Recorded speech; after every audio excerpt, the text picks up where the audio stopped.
Good morning, I'm Dr. Kerry Chant from New South Wales Health with a COVID update for Saturday the 4th of December 2021. There were 325 cases of COVID reported in New South Wales in the 24 hours to 8 p.m. last night, and there were more than 65,000 tests reported during that period. We are reporting a total of 13 cases with Omicron variant, and the results on further cases are likely due to later today.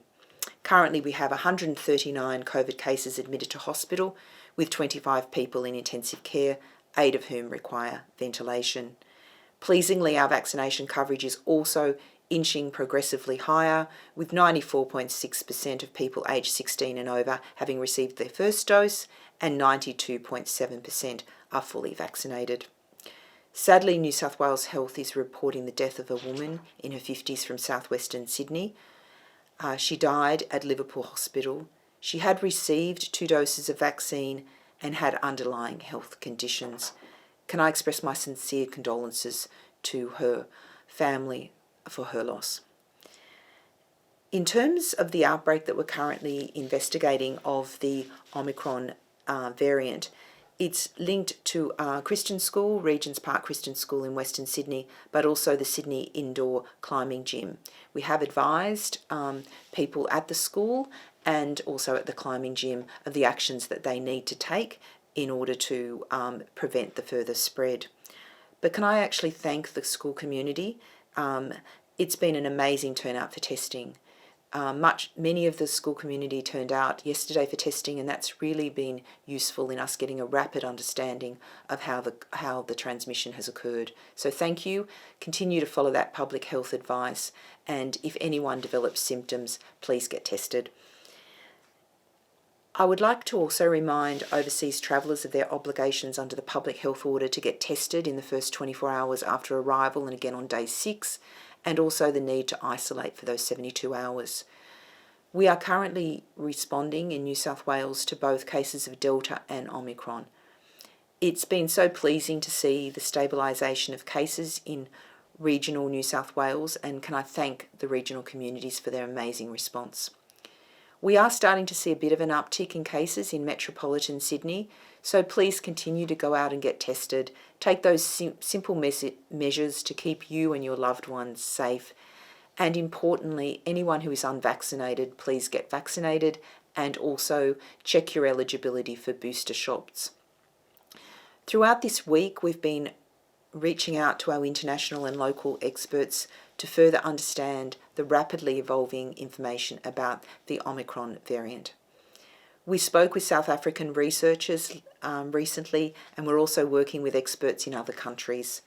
It is so pleasing to see the sharing of data as we try to understand Omicron's key features.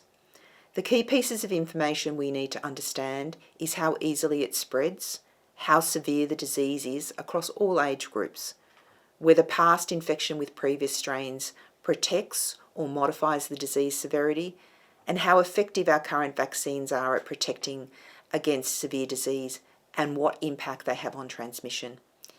Experts across the globe, including our own experts, are working to get these answers as rapidly as we can. And we hope in coming weeks, as countries have been able to grow the virus, we'll have some answers in relation to vaccine protection. In the laboratory, we're able to test whether the virus is able to be neutralised by antibodies developed through vaccination, and this will be a key piece of information that assists us in better understanding the protection afforded. We are working with the National Centre for Immunisation Research to document how the transmission has occurred in our clusters that we've had in New South Wales. And again, we're very committed to sharing that information internationally as soon as we can, as we all try to grapple with to gain a better understanding of the impact of this variant. We know that booster doses are important at increasing the protection levels of those antibodies in our blood that provide that protection. And so it is important that we can get that turnout for those boosters. ATAGI's updated its advice on Friday, and we know that ATAGI will continue to monitor the emerging international evidence in relation to boosters And I just want to acknowledge the hard work of ATAGI in monitoring this situation so closely. We are incredibly grateful for the rapid sharing of information also between the states and territories as we work to understand more about this new variant and also control its spread. So my key message is be vigilant for the symptoms of COVID, immediately get tested for COVID and isolate until you receive a negative result should you develop any symptoms. But take those simple steps to keep you safe. Continue to wear masks in indoor environments.